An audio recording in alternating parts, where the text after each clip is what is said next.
Lads and lasses, think about it for a second. The last time that Aston Villa won a Premier League game at St James's Park, YouTube didn't even exist. Exactly 21 years ago, Newcastle United took on Aston Villa at St James's Park in that infamous 2004-2005 game, the Bowyer and Dyer fight, which seen Aston Villa come away from St James's Park with a 3-0 win. That is the last time Aston Villa beat Newcastle United at St James's Park 21 years ago. What's going on, lads and lasses? Welcome back to 100% Mags. So Newcastle United, of course, are taking on Aston Villa at St James's Park in a 2 o'clock kickoff on Sunday. It's going to be live on Sky Sports as well. And I've got to say, I am really looking forward to this game. We have a massive record against Aston Villa at St James's Park. We have not lost a game against Aston Villa at St James's Park since the 04-05 season, about 2 decades ago since we last lost to Aston Villa at St James's Park. So I am really excited for this game, more so when you consider that Aston Villa have just had to travel all the way to Turkey to take on Fenerbahce and only come away with a 1-0 win in that game. And then you look at the other factors as well, in the fact that they're coming into this game with quite a few of their first team players missing.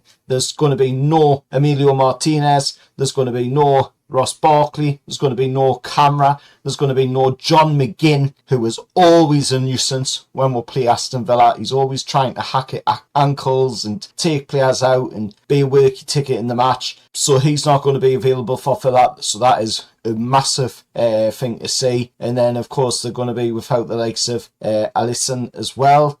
Following, of course, the loan move of Danny Marlin off to Roma as well. That means that they have had to recall Leon Bailey from the Serie A. So Unai Emery, yes, Villa might be, up there at the top end of the table, battling it out with the likes of Arsenal and Man City up there in that area of the table. But they're coming to St James's Park, where they have not had any luck in a very, very long time. Like I say, not since the 04-05 season. And we all know what happened in that game as well. Newcastle, of course, coming away 3-0 losers in the game, but it was purely down to the fact of what had happened in that game. We all know what happened. Bowyer, Kieran Dyer, that infamous match where they both had fist fights through handbags and were just absolutely petulant little children, and that cost us that game that day. But that is now, like I say, literally 2 decades ago in the past.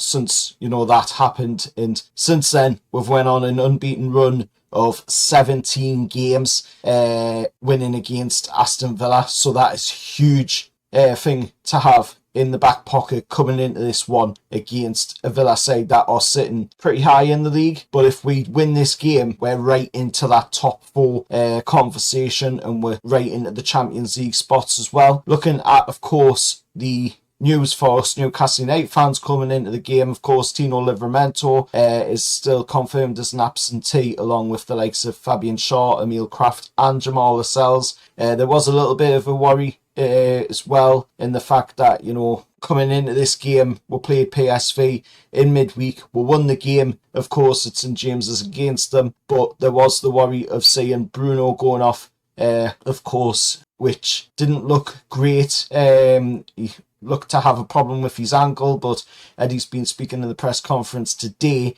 and he's said, that Bruno seems pretty positive about it, and that it looks like, Eddie's going to let Bruno decide whether or not, he goes in plays. There hasn't been any scans from what's been said by Eddie as well, but hopefully, there's nothing serious there, and hopefully we do get to see Bruno play, because Bruno's been absolutely fantastic for this season. He's banged in more goals than he's ever banged in before. He's got assists, through the roof as well. So we definitely need Bruno to be playing in that midfield. But if it is a little bit too much for him, a bit too soon after, going off injured in the PSV game, then I would fully understand. I'm sure other Newcastle fans will as well, because we can't be going without Bruno with the games that we've got ahead as well. We've got a lot of tough games coming up. Of course, So we need to be thinking smart, and we need to be, looking at the road ahead as well. But looking at this game,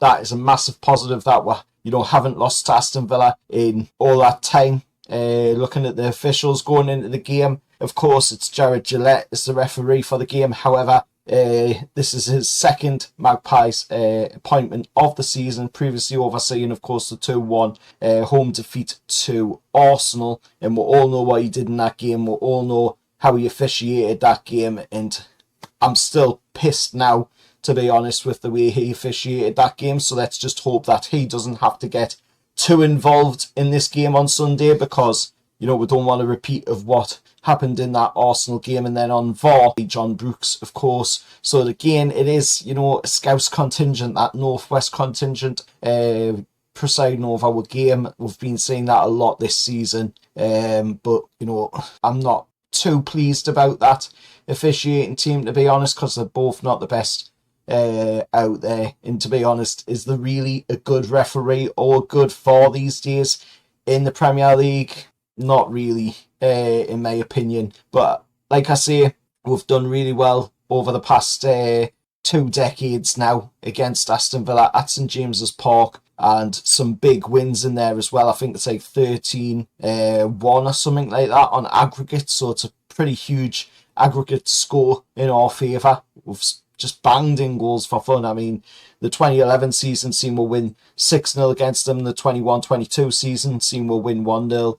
22-23 4-0, 23-24 5-1, 24-25 3-0. So we've been banging in goals against Aston Villa, and let's hope we can do the same on Sunday.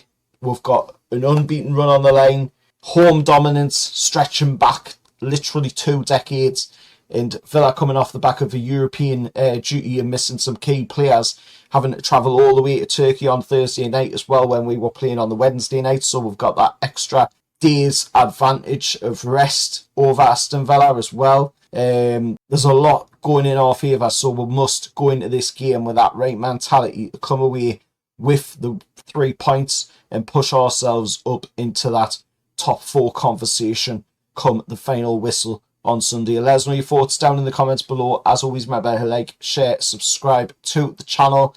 And are you confident for this game? If you are, let us know down in the comments below. If you're not, then also let us know why you're not confident going into this game. And any Aston Villa fans watching, same goes for you guys and lasses as well. And I'll see you all for the next one. However, lads.